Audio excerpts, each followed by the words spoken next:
여러분들은 지금까지 살아오시면서 최고로 감명 깊게 받았던 칭찬이 무엇이었습니까? 지금까지 살아오면서 내가 들었던 칭찬 중에서 나는 그 칭찬이 나에게 가장 기억에 남는다.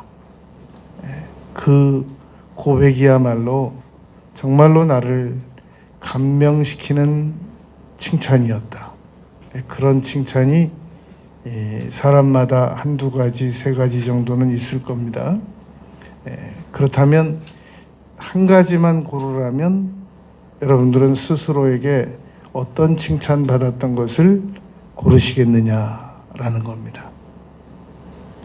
예수님께서는 12제자들이 있었지만 12제자들 중에서 가장 감명 깊은 고백을 받는 장면이 오늘 본문에 기록되어 있습니다. 16장 16절에 보면 베드로가 예수님께 그런 고백을 합니다. 오늘 우리가 전체적으로 살펴야 하는 말씀은 13절부터 20절까지 말씀입니다. 몇 주 전에 제가 이 탕자의 비유에 대한 누가복음 15장 그 말씀을 정말 역대 어느 탕자의 비유에서도 다루지 않은 말씀으로 아주 소상하게 한 절 한 절 한 절 한 절 다뤘거든요. 감명을 안 받더라고요, 보니까. 그래서 이게 한 절 한 절 한 절 설명해 주는 것이 그걸 강해적 방식이라고 그래요. 그리고 단어마다 있는 단어 뜻을 다 구별해 주는 것을 주해적 방식이라고 합니다. 이 주해와 강해를 섞은 방식의 전달 방법이 소상하게 좋기는 하지만 이 우리 성도님들이 받아들이는 그 개념에 있어서는 상당히 어려워하는구나 라는 사실을 제가 알게 됐습니다. 그런데 오늘 말씀도 이 설교도 매번 같은 방식으로만 할 수 없습니다. 왜냐하면 이 본문이 다 달라요. 그때그때. 그런데 오늘 본문 말씀도 13절부터 23절까지 말씀을 한 절 한 절 분명히 이해를 먼저 시켜드리지 않으면 이게 개념이 안 잡히는 말씀입니다. 그러니까 먼저 잘 듣고 13절부터 20절까지를 다 설명한 후에 우리가 오늘 이 말씀에서 중요한 세 가지를 깨닫겠습니다 라고 말씀을 전하려고 합니다. 그러면 둘 중에 하나는 이해가 갈 테니까. 그래서 잘 따라와 주시기를 바라겠습니다.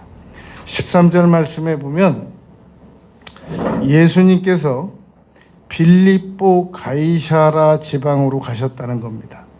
이 빌립보라는 얘기는 그 헤롯의 아들, 세 아들 중에서 빌립 아들이 있었는데, 빌립이라는 아들이 있었는데 당시 황제가 가이사랴였습니다. 그래서 이 헤롯이, 그러니까 이스라엘의 유대, 사마리아, 갈릴리 전체를 통치하던 아버지 헤롯 왕이 죽고, 그리고 아들 3명에게 유대, 사마리아, 갈릴리 지역을 이렇게 셋으로 나눠서 분할 통치할 수 있도록 넘겨주었단 말입니다. 갈릴리 지역을 통치하던 아들 이름이 빌립이었습니다. 헤롯 빌립. 이 헤롯 빌립이 자기 이름과 당시의 황제, 로마 황제, 이스라엘을 식민지로 지배하던 그 황제 이름을 합해서 그 갈릴리 지역에다가 이 황제가 좋아할 만한 지역 이름을 바꾸고 그 도시를 건설한 지역을 바로 빌립보 가이사랴 지방이라고 합니다. 그러니까 우리나라로 비유를 든다면 대통령이 있는데 경기, 충남, 충북, 전남, 전북, 부산 이렇게 있단 말입니다. 그러니까 그 지역의 그 지사가 자기 이름과 대통령의 이름을 합해가지고 지역명을 바꿔버린 겁니다. 만약에 충남에서 그런 일이 일어났다고 하면 충남 그 전체를, 그 도시명을 충남이라고 하지 않고 대통령 이름 넣고 그 지사님의 이름을 넣어서 합해가지고 이름을 바꿔버렸단 말입니다. 그러니까 갈릴리 지역을 갈릴리 지역이라고 안 하고 헤롯의 아들 빌립과 당시 황제의 이름 가이사라를 합해가지고 도시 이름 자체를 빌립보 가이사라로 바꿨단 말입니다. 그런데 예수님께서 하고 많은 도시 가운데 제자들을 이 갈릴리 지역으로 데리고 갔던 겁니다. 왜 그러셨을까? 당시에 세례 요한이 이 또 다른 그 헤롯 왕의 아들의 이 아들의 부조리를 지적했습니다. 그래가지고 이 세례 요한이 감옥에 갇혀서 목을 참수당하는 일이 있었습니다. 예수님께서 그 면회 못 가보셨거든요. 그런데 만약에 예수님께서 면회를 가셨다면 예수님까지도 위협을 받을 수 있는 상황이었던 겁니다. 그러니까 예수님께서 그런 여러 상황을 다 고려하셔가지고 갈릴리 쪽으로 피하셨습니다. 제자들을 데리고. 그런데 제자들을 데리고 가볼 때가 여러 곳이 많은데 이 가이사라 빌립보라는 지역에 오늘 예수님께서 베드로에게 질문하는 이 장소는 제가 성지순례 때 직접 가봤던 장소입니다. 지금 이 장소에서 왜 예수님께서 제자들에게 사람들이 나를 누구라고 하더냐라고 묻냐면, 자, 이 13절에 보면 이르시되 사람들이 인자를 누구라 하느냐. 이것은 예수님이 지금 사람들에게 어떻게 평가되고 있는 것을 모르셔서 물어본 게 아니라 이미 제자들이 알고 있는 것을 14절 예수님도 알고 계셨고 그것을 바로잡아 주시기 위해서 질문한 겁니다. 그래서 이 예수님께서 그렇게 질문을 하셨더니 14절에서 제자들이 더러는 세례 요한이라고도 하고요, 더러는 엘리야라고도 하고요, 어떤 사람은 예레미야라고도 하고요, 그리고 어떤 사람은 선지자라고도 합니다. 결국 세례 요한도 선지자, 엘리야도 선지자, 예레미야도 선지자, 그리고 여러 선지자 중에 한 명이라고 하니까 결국 사람들은 예수님을 선지자 중에 한 명 정도의 수준으로밖에 보지 않았다는 말입니다. 지금 예수님께서는 곧 베드로에게 예수님은 하나님이라는 고백을 받아냅니다. 16절에서. 그러하기 전에 당시의 사람들은 예수님께서 그렇게 죽은 자를 살리고 바다 위를 걸으시고 오병이어의 이적을 베푸시고 왕의 신하를 고치시고 가나의 포도주를 물을 포도주로 바꾸시고 맹인의 눈을 뜨게 하시고 안진뱅이를 일으키시고 귀머거리의 귀를 열게 하셨어도 예수님을 선지자 정도로밖에 보지 않던 시대란 말입니다. 그러면 당시 군중들은 예수님을 선지자 중에 한 분으로 알고 쫓아다녔는데, 그러면 유대 종교 지도자들은 예수님을 어떤 수준으로 보았는가? 당시에 거짓 선지자로 봤습니다. 왜냐하면 신명기 13장 말씀을 근거로 참 메시아를 보내기 전에 거짓 선지자들을 하나님께서 보내실 거라고 생각했고, 그 거짓 선지자는 와서 수없이 많은 이적을 일으켜서 사람들을 현혹시킬 것이다 라고 하는 그런 고정관념이 유대 종교 지도자들에게 있었습니다. 그래서 예수님은 틀림없이 예수님의 이적이 잘못됐다는 게 아니고 예수님께서 일으키시는 그 이적 배후에 마귀가 역사하고 있을 것이다 라고 의심을 했단 말입니다. 그래서 예수님께서 귀신을 쫓아주시면 저가 바알세불의 왕이다 라고 예수님을 공격했던 겁니다. 그러니까 예수님께서 성령으로 역사를 하셔도 유대 종교 지도자들은 저것은 악의 세력이고 마귀의 세력이다 라고 의심을 했기 때문에 계속 예수님을 체포하려고 했고 결국은 십자가에 못 박아 죽일 수 있었던 것이란 말입니다. 여러분, 정말로 예수님이 하나님이라고 믿어진다면 어떻게 십자가에 못 박을 수가 있겠어요? 정말로 예수님을 하나님께서 보내셨다고 믿어만 진다면 어떻게 예수님에게 감히 저항할 수가 있겠어요? 그러니까 유대 종교 지도자들은 예수님이 모세보다도 못한 자, 거짓 선지자, 그리고 잠시 귀신에게 홀려서 쓰임받아서 이적을 베푸는 자 정도로밖에 인정을 안 해주었단 말입니다.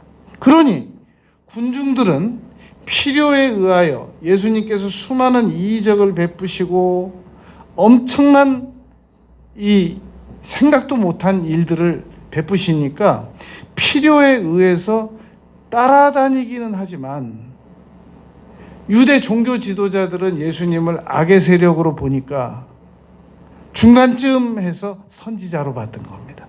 하나님으로 못 볼 때란 말입니다. 이런 분위기 속에서 예수님께서 제자들을 하필 하고 많은 장소가 있는데 어디로 데려갔느냐면 가이사랴 빌립보 지역으로 데려갔다는 겁니다.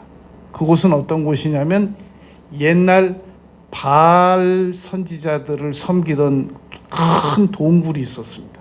그러니까 우리나라로 말하면 예수님을 고백하기 위해서 고백을 받아내는데 하필이면 무당집으로 데려간 거예요. 그리고 무당집에다 딱 앉혀놓고 내가 누구냐 라고 물은 것과 같단 말입니다.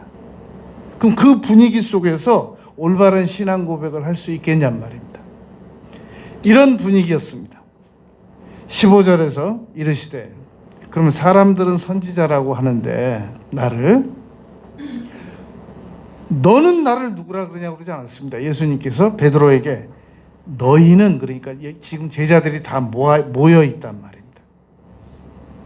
여기서 나를 누구라고 하느냐, 누구라고 생각하느냐, 그리고 너희들은 그러지도 않고 너희는 이 변명하지 못하게 물으셨단 말입니다. 그랬더니 다 대답을 안 하는데 16절에서 베드로가 이렇게 대답합니다. 시몬 베드로가 대답하여 이르되, 시몬은 갈대입니다. 베드로는 페트로스, 반석입니다. 게바라는 이름도 있죠. 게바는 아람어입니다. 아람어로서 반석이라는 뜻입니다. 시몬 베드로가, 지금 시몬 베드로가 베드로라는 이름만 드러나지 않고 시몬이라는, 바요나 시몬 그러잖아요. 요나의 아들이거든요. 베드로의 아버지 이름이 요나였습니다. 그리고 그 요나의 아들이 베드로였는데 원래 이름이 시몬이었는데 요한복음 1장에 보면 너의 이름을 앞으로 게바라 하리라 라고 예수님이 바꿔주셨단 말입니다. 장차 되리라 그랬어요. 그 당시 당장 된 게 아니라. 그래서 베드로는 여러 신앙의 고백 단계를 거쳐서 지금 오늘 이 단계까지 옵니다. 예를 들면 누가복음 5장에서 베드로가 이 그물을 가지고 밤새 수고했는데 고기를 한 마리도 못 잡았거든요. 당시 베드로가 잡으려고 했던 그 고기는 지금도 예루살렘에 가면 그 베드로 고기라고 해서 팝니다. 피터피시라고 해가지고 파는데 우리나라에서 그 아주 이빨 굉장히 그 센 그 물고기 외래종 들어와가지고 우리 지금 고유한 물고기 다 잡아먹는다고 그러잖아요. 베드로 물고기는 그 물고기를 잡아먹는 물고기입니다. 아주 굉장히 강력한, 그리고 그 공장 폐수 속에서도 살아남는 그런 물고기를 베드로가 밤새 잡으려고 하다가 못 잡았단 말입니다. 그 베드로가 사용한 그물은 이 삼겹으로 이렇게 밀어가지고 잡아 올리는 건데, 이게 낮에 그물을 내리면 물고기가 그 그물이 내려오는 게 다 보여요. 그러니까 밤에 내려야만 물고기가 그물이 내려오는 걸 모르다가 잡힌단 말입니다. 지금 베드로가 밤새 물고기를 잡으려고 하다 못 잡고 나오는데 예수님께서 지금 가서 그물을 내리라는 거예요. 깊은 곳에 가서 그 3단 그물을 내리면 그 물이 깊으니까 내려가는 동안에 물고기가 다 보기 때문에 다 도망간단 말입니다. 대낮이고, 그리고 깊은 곳에 그 그물이 내려오는 시간이 많이 걸리기 때문에 물고기들이 절대 그 안에 들어갈 수가 없습니다. 차라리 얕은 곳이라면 뭐 살피고 도망가고 할 정신이 없기 때문에 몇 마리라도 잡힐 수가 있는데 깊은 곳에 가라는 겁니다.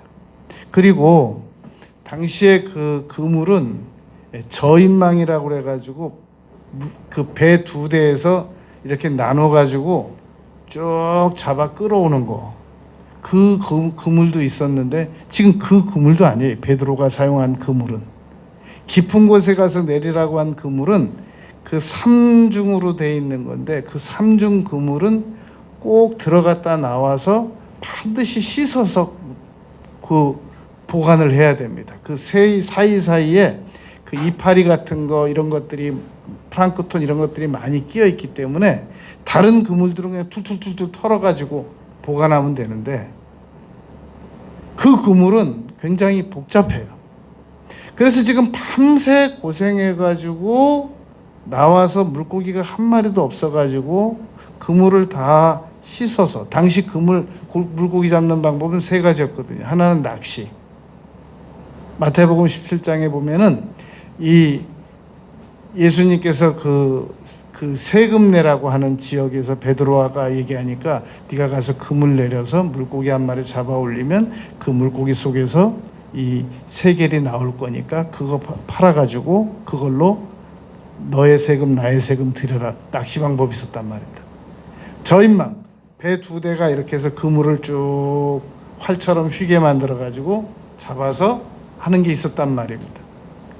지금 베드로가 밤새 잡은 이 3단 그물망은 굉장히 복잡해요. 그래서 지금 그물 다 씻어놨는데 딱 오시더니 깊은 데 가서 그물을 내리라는 거예요. 이건 도저히 말을 듣고 싶지 않은데 베드로가 말을 듣습니다. 그리고 이건 가서 보나마나 이건 아무 결과도 없다. 그리고 내렸는데 엄청난 고기가 잡히거든요.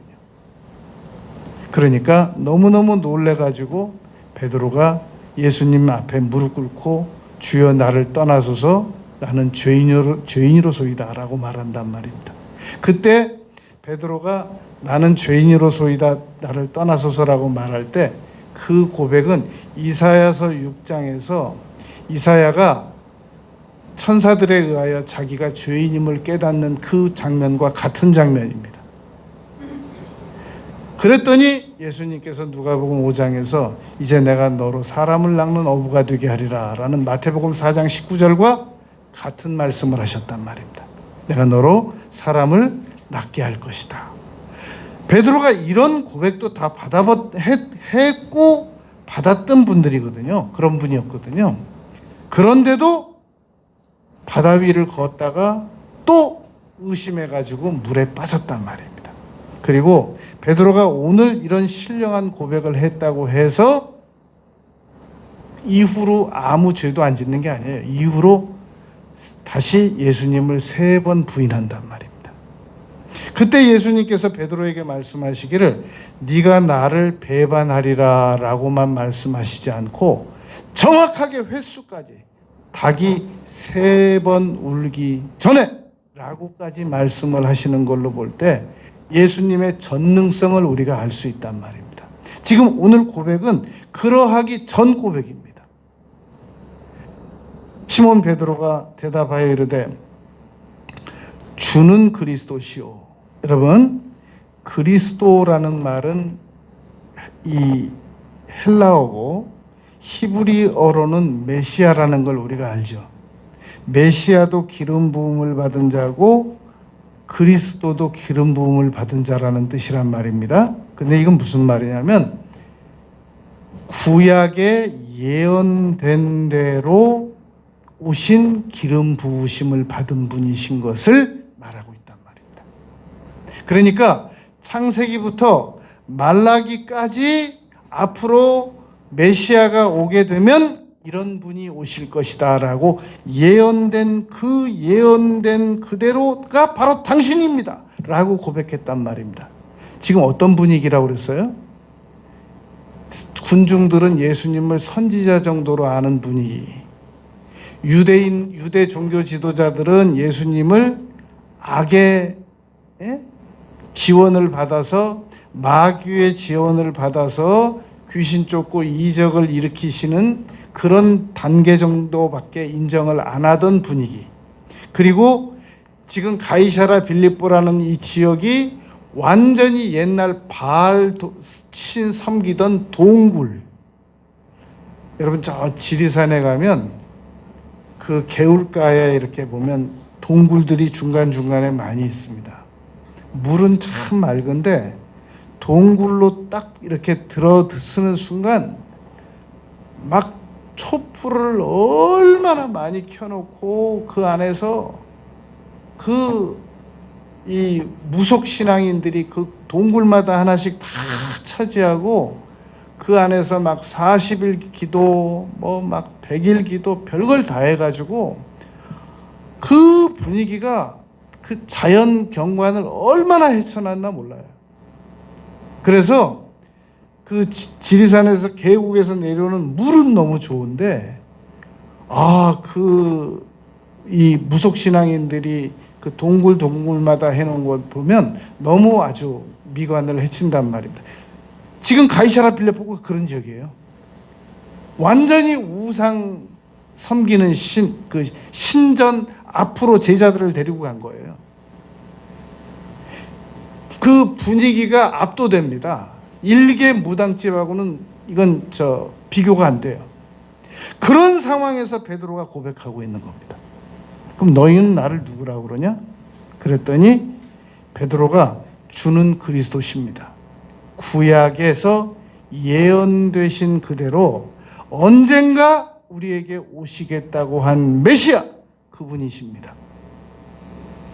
뒷말, 살아계신 하나님의 아들이시니다. 이 말은 왜냐하면 그때 당시 죽은 신이 많았거든요. 바알신도 죽은 신, 그 외 잡신들도 다 죽은 신인데 지금 살아서 지금 이 자리에서 지금 역사하시는 살아계신 하나님 그러잖아요.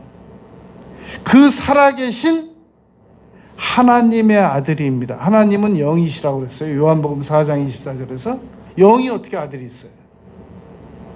말의 아들은 말, 독수리의 아들은 독수리, 영의 아들은 영.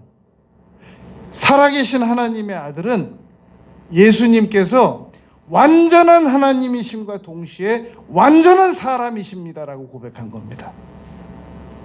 당신은 완전한, 우리 눈에 보이는 지금 사람이시지만 완전한 하나님이십니다. 동시에 완전한 사람이기도 하십니다. 라고 고백했단 말입니다. 만점짜리 대답이죠. 세상에 이런 대답을 예수님께서 받으시고 너무너무 기쁘시고 기특하시고 행복하셨단 말입니다. 그래서 17절에서 이렇게 대답하셨습니다. 예수께서 대답하여 이르시되 바요나 요나의 아들아, 시몬아, 너 갈대 맞는데, 너 갈대 출신인데 시몬아, 너 복이 있다.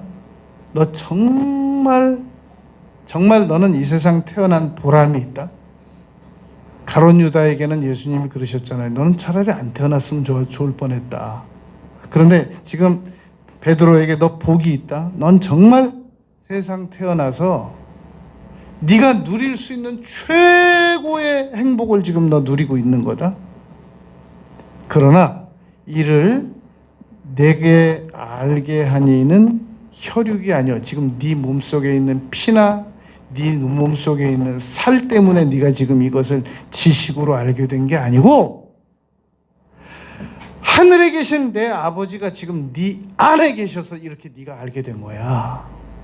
여러분, 우리가 어느 날 막 기도드리고 싶고 막 전도하고 싶고 신앙생활을 더 잘해보고 싶고 선하게 살아보고 싶고 그러면 그거 내 살과 피가 지금 하는 생각이 아니에요. 우리가 지금 학교 가서 배운 지식으로 지금 그런 생각하는 게 아니란 말입니다. 성령께서 우리에게 그런 마음을 부어주시는 거란 말입니다. 지금 베드로가 그 칭찬을 받았어요. 하늘에 계신 내 아버지께서 너에게 그런 생각을 주시는 것이다.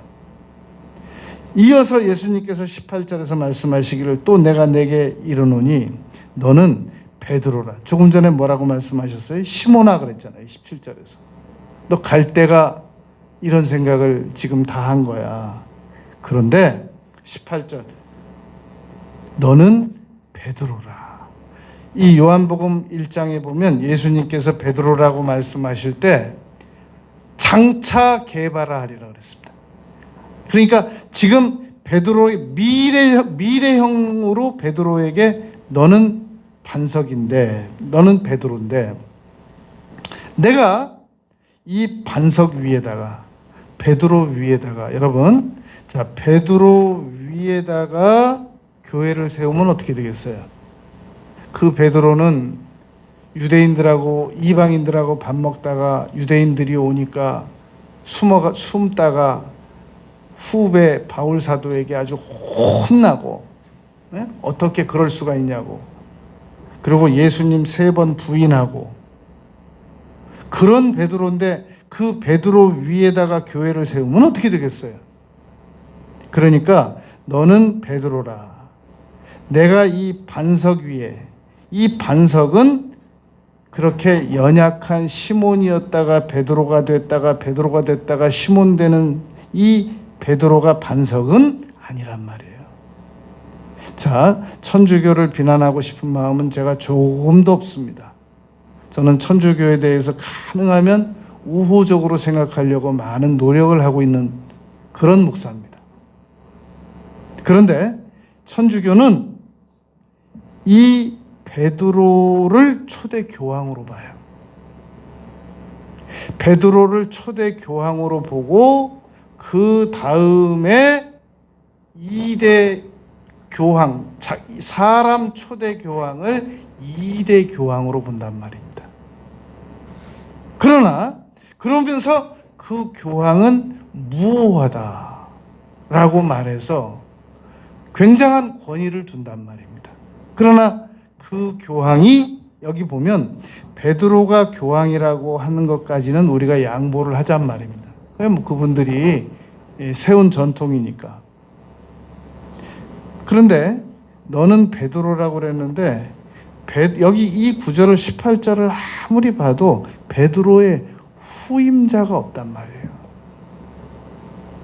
그 천주교 말대로라면 주장 말대로라면 베드로가 초대 교황이면 너로 말미암아 후속적으로 나타난 없단 말입니다.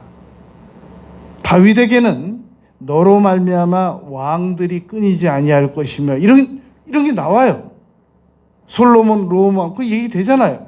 베드로는 초대 교황이라고 하는 것은 천주교 얘기고 베드로의 후임자가 여기 없단 말입니다. 그래서 우리가 교황 제도를 인정 안 하는 겁니다. 개신교는 그래서 1517년에 그 천주교에서 우리는 프로테스탄트 개신교로 나왔단 말입니다. 루터가 95개 조항을 가지고 나와서 그때부터 천주교는 천주교대로 계속 가고 우리는 우리대로 1517년부터 개신교로 나온 겁니다. 그러니까 너는 베드로인데 내가 이 반석 위에, 그럼 예수님께서 이 반석을 연약한 베드로라고 말씀하셨는가? 아니면 예수님께서 무엇을 반석이라고 말씀하셨는가? 이것이 우리가 구분이 되어야 한단 말입니다. 내가 이 반석 위에 내 교회를 세우리니, 내가 베드로 너 위에 교회를 세우리니, 그건 말이 안 된단 말이에요. 연약한 베드로니까. 그러면 무엇을 위에다가 반석이라고 말씀하셨느냐? 베드로가 한 고백. 주는 그리스도시요 살아계신 하나님의 아들입니다라는 이 고백을 반석으로 본 거란 말입니다. 그러므로 오늘날 교회가 정상적인 교회가 되려면 주는 그리스도시요, 예수님께서는 구약에 예언된 대로 오셨다가 십자가에 죽으셨다가 부활하셨다가 승천하신 분으로 믿는 것이 정상적인 교회란 말입니다. 예수님의 교리가 없는 교회는 이단 교회란 말입니다. 무슨 통일 교회, 거긴 예수님이 없잖아요. 거기는 문선명 씨가 있지 예수님이 없단 말입니다. 무슨 왕국, 거기는 예수님이 없단 말이에요. 그러므로 왕국 회가는 될 수 있지만 왕국 교회는 될 수 없단 말입니다. 교회가 되려면 주는 그리스도시요, 기름 부으신 예수님께서 구약에 예언된 대로 그대로 오셔서 신약시대 때 행하고 가신 분, 지금 하늘 위에서 여전히 통치하고 계시는 분이 계신 곳을 교회라고 한단 말입니다. 그걸 고백이라고 해요. 반석이라고 해요. 이 반석 위에 내 교회를 세우리니. 그러므로 교회가 교회되려면 반드시 예수님은 완전한 하나님이십니다. 완전한 사람이십니다. 이걸 두 본성 교리라고 그래요. 이 교리를 완벽하게 믿는 곳이 교회인 것이란 말입니다. 교회라고 하는 건 여러분, 크게 있다가 전부 이사가 버리고 그 다음에 그 교회 건물에 회사가 들어와 버리면 그 더 이상 교회라고 안 그러잖아요. 그러니까 교회는 어느 건물이든지 예수님을 하나님과 완벽한 사람이라고 믿는 단체, 무리들을 교회라고 한단 말입니다. 그러니까 오늘날 성도님들이 한 명 한 명이 다 교회라고 한단 말입니다. 에클레시아. 나는 교회다. 우리 교회가 모였다. 우리 교회가 오늘은 어느 구역 모임에 모였다. 그러니까 그런 교회가 근거가 무엇을 근거가 교회가 될 수 있는 근거냔 말입니다. 그 근거는 주는 그리스도시요 살아계신 하나님의 아들입니다라고 믿는 믿음의 고백 무리들을 교회라고 말한단 말입니다. 이 교회를 세우리니 음부의 권세가 이기지 못하리라. 여러분, 음부의 권세라는 것은 악의 세력들을 말해요. 악의 세력들이 교회 다니는 사람들을 해코지할 수 있단 말입니다. 교회도 못 가게 할 수도 있고, 교회 다니는 사람들이 연약하니까 방해할 수도 있고, 못한다는 거예요. 왜냐하면 교회는 하늘과 연결되어 있고 음부는 지옥과 연결되어 있단 말입니다. 지옥으로 연결되어 있는 음부의 권세는 하늘과 연결되어 있는 교회와 싸워서 이길 수 없단 말입니다. 구약 성경에 보면 가난한 자들, 종들, 이 남편 없는 자들, 그런 사람들을 해코지하는 사람들을 하나님께서 즉각 처벌한다고 그랬어요. 반드시 처벌한다고 그랬어요. 오늘날 교회 다니는 사람들을 이유 없이 해코지하는 사람들은 그 순간 괜찮은 것 같지만 하나님께서 반드시 처벌하십니다. 권세가 이기지 못한다. 그리고 교회에게는 19절에 보면 내가 천국 열쇠를 내게 주리니, 신앙 고백을 가지고 있는 사람들, 주는 그리스도시요 살아계신 하나님의 아들입니다 라고 믿는 사람들에게는 천국 열쇠가 주어지는데, 그것은 곧 기도의 열쇠란 말입니다. 기도할 자격이 주어진단 말입니다. 이 천국 열쇠는 매면 하늘에서도 매일 것이요 땅에서 무엇이든지 풀면 하늘에서도 풀리리라. 정당한 요구를 하면 하나님께서 반드시 응답하시리라 라는 말씀입니다. 내 집은 곧 기도하는 집이요 라고 말씀하신 것처럼, 이 예수님을 정상적으로 믿는 사람들은 기도의 권세가 있단 말입니다.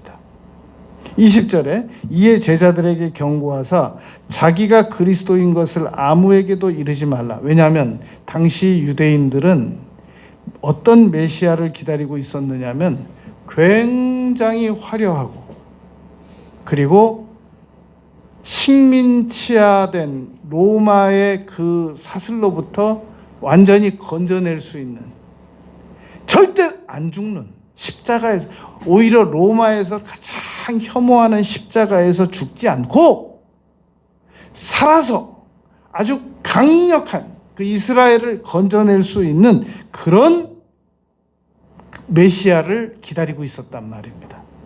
그런데 제자들이 나가가지고 메시아가 오긴 오셨는데 십자가에 죽으신다고 그랬고, 왜냐하면 이제 21절부터 보면은 대제사장들과 서기관들에게 많은 고난을 받고 예수님이 죽으신다고 말씀하셨거든요.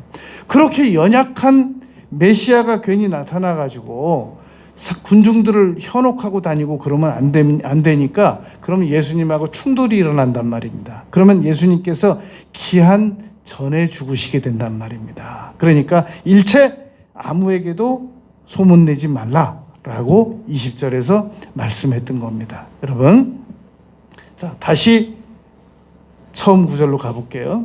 가이사라 빌립보 지역이 어떤 지역이었냐면, 그 빌립 왕이 황제 가이사라에게 잘 보이기 위해서 황제 가이사라의 이름을 따와 가지고 자기 이름과 연합해서 가이사라 빌립보라는 지역을 만들어서 가이사라 황제에게 헌정한 도시입니다.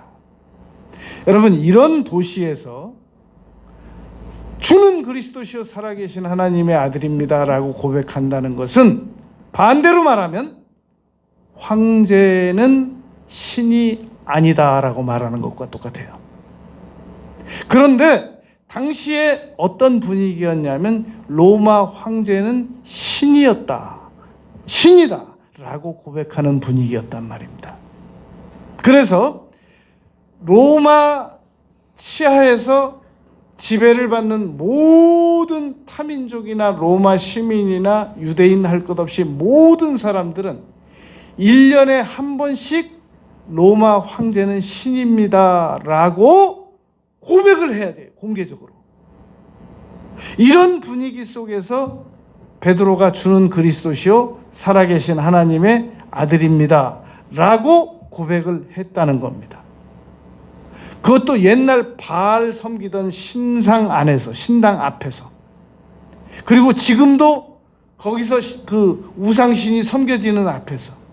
그리고 정치적으로도 황제가 신이 아니라고 말하면 당장 잡혀가서 끌려갈 수밖에 없는 그런 분위기 속에서 베드로가 고백을 했단 말입니다. 여러분, 자, 그러면 이제 우리는 오늘 이 본문 말씀을 충분히 설명을 했으니까 여기서 세 가지를 생각하겠단 말입니다. 첫째, 내가 믿는 예수님은 어떤 분이시냐는 겁니다. 우리가 오늘 믿는 예수님은 어떤 분이신가? 어느 날 갑자기 나타나신 분이 아니라 구약 성경에서 창세기 때부터 앞으로 미래에 오실 그 예수님께서 그 예정된 대로 오신 그 예수님이시고, 완벽한 하나님이시고 완벽한 사람이셨다가 이 세상에서 우리의 모든 고난을 다 몸소 경험하시고 부활하시고 승천하신 분이시란 말입니다. 그런 예수님이시기 때문에 오늘 우리가 어떤 고민을 말씀드려도 다 아세요. 우리가 믿는 예수님은 그냥 이상적인 예수님, 그냥 철학적인 예수님, 그렇지 않단 말입니다. 살과 피를 가지고 오셔서 십자가에서 6시간 동안 고통받고 피 흘리고 창에 찔리고 채찍질 당하시고 가시관 쓰시고 세상 사람들에게 사는 동안 3년 동안 공생애 동안에 거절당하시고 억울함 당하시고 모욕 당하시고 뺨 맞으시고 침뱉음 받으시고 그런 예수님께서 죽음을 무서워하는 모든 사람들을 죽음에서 건져내시기 위해서 직접 죽으시고 부활하시고 승천하신 그런 예수님을 오늘 우리가 믿고 있는 것이란 말입니다. 여러분, 베드로가 이렇게 고백했잖아요. 16절에서. 그런데 베드로의 이런 고백을 너무너무 실망되게 예수님께서 하시는 말씀을 21절에서 하시는 거예요. 이때로부터 예수 그리스도께서 자기가 예루살렘에 올라가 장로들과 대제사장들과 서기관들에게 많은 고난을 받고 죽임을 당하고 제3일에 살아나야 할 것을 제자들에게 비로소 나타내시니. 아니, 이런 실망스러울 때가 있어요? 왜냐하면 지금 예수님의 제자들은 예수님과 함께 예수님께서 예루살렘에서 큰 정치적인 영향력을 발휘하시면 전부 이 한 자리씩 지금 차지하려고 하는 마음을 가지고 있었거든요. 그런데 예수님께서 이렇게 무능하게 비참하게 돌아가시겠다는 거예요. 그랬더니 22절을 우리가 꼭 봐야 됩니다. 조금 전에 주는 그리스도시요 살아계신 하나님의 아들이라고 고백했던 베드로가 얼마나 놀래고 답답했는지 베드로가 예수를 붙들고 그랬잖아요. 이 예수님께서 베드로가 예수를 붙들고라는 말은 제자들이 있는 곳에서 예수님을 한쪽으로 이끌어내사 그런 말입니다. 지금 베드로 제자가 21절을 예수님께서 말씀하셨다는 이유 때문에 예수님을 한쪽으로 이렇게 이끌어내셔가지고 여기 항변했다는 말은 예수님을 꾸짖었다는 말입니다. 항변하여 이르되 주여 그리마옵소서. 이 일이 결코 주께 미치지 아니하리이다. 여러분, 이 말은 무슨 말이냐면은 지금 예수님 하시는 생각이 정상적인 생각이 아니십니다. 빨리 제정신으로 돌아오세요. 이런 말이란 말입니다. 당시 제자들이 예수님에 대해서 가지고 있는 정치적 메시아에 대한 열망이 얼마나 컸으면 이렇게 할 수 있겠냔 말입니다. 그런데 이게 남의 일이 아니고요. 여러분, 요즘도 이 산속에서나 기도원에서나 새벽 기도 때 혼자 남아서 기도하는 분들 가만히 기도 소리를 들어보잖아요. 그러면 베드로가 이렇게 예수님을 꾸짖었던 것과 아주 유사한 기도를 하는 분들이 많이 있습니다. 설마 그러겠느냐? 우리도 다 한 번씩 했어요. 잊어먹어서 그렇지 지금. 어떤 사람은 막 예수님을 꾸짖어요. 하나님, 이게 이럴 수 있습니까? 막 그래가면서 막 하나님께 항변한단 말입니다. 왜 그러겠어요? 자기가 원하는 쪽으로 상황이 흘러가지 않고 자기가 원하지 않는 상황으로 흘러가니까 그랬단 말입니다. 그러니까 예수님께서 그런 베드로에게 네가 언젠가 제정신 돌아오면 내 말이 무슨 말인지 알 거야. 그러지 않으시고 23절에 이렇게 말씀하세요. 예수께서 돌이키시며 베드로에게 사탄아 내 뒤로 물러가라. 이것은 베드로를 꾸짖은 게 아니라 베드로를 현혹시킨 사탄을 실질적으로 꾸짖으신 거 맞습니다. 그러면서 네가 하나님의 일을 생각하지 않고 도리어 사람의 일을 생각하는도다 라고 말씀하셨단 말입니다. 여러분, 우리가 앞으로 살아가다가 정말 하나님께 막 대들고 싶고 따지고 싶고 그럴 때는 지금 이게 내 생각이 정상적인 생각인가, 하나님께서 지금 하시는 일이 비정상적인 일이신가, 이걸 잘 구분해 내시기 바랍니다. 지금 우리가 믿는 예수님은 어떤 분이신가? 여러분, 오늘 본문을 통해서 알 수 있는 것은 예수님께서는 우리가 생각하는 대로 아주 휘황찬란하게 세상적인 방법으로 하나님의 뜻을 이루어 나가시지 않고, 그리고 억울하지만 모욕당하지만 십자가에서 죽으셨지만 다시 부활하셔서 우리가 기대했던 것보다 훨씬 더 좋은 상황을 만들어 내주신단 말입니다. 자, 여러분, 그러니까 무슨 말을 하려고 하냐면 이런 거예요. 우리가 어떤 기도 제목을 가지고 2년이고 3년이고 5년이고 10년이고 열심히 기도해 왔단 말입니다. 그리고 우리가 요구하는 방법이 있어요. 이렇게 하지 마시고 이렇게 해주시고, 그렇게 하지 마시고 이렇게 하시고라고 분명한 지침도 다 드렸단 말입니다. 그런데 하나님께서는 우리가 제시한 방법대로 꼭 그대로 하지 않으신다. 그러나 결과는 더 좋게 만드신다. 이걸 꼭 명심하고 믿잔 말입니다. 베드로가 그게 아직 안 된 거예요. 그 방법은 안 돼요. 그 방법은 십자가에서 무능하게 죽으셔가지고 무슨 역사를 이루신다는 거, 그건 안 돼요. 그건 예수님, 그건 문화적으로도 안 되고요. 우리가 기대하는 것도 그게 아니고요. 그건 그렇게 가지고는 절대로 무슨 일이 제대로 이루어질 수가 없습니다. 그러니까 그리 마옵소서라고 항변했단 말입니다. 그랬더니 예수님께서 오히려 그러한 베드로를 꾸짖으셨단 말입니다. 자, 두 번째 우리가 오늘 본문에서 깨달을 것은, 첫 번째는 우리가 믿는 예수님은 어떤 분이신가라는 것이고요. 두 번째, 교회라는 곳은 어떤 곳인가를 알 수 있단 말입니다. 교회가 무엇이냐? 이 구절에서 분명히 깨달을 수 있는 것. 교회는 주는 그리스도시요 살아계신 하나님의 아들입니다 라는 고백만 하면 우리가 어디에 앉아 있든지 그 장소가 이미 교회가 시작된 거예요.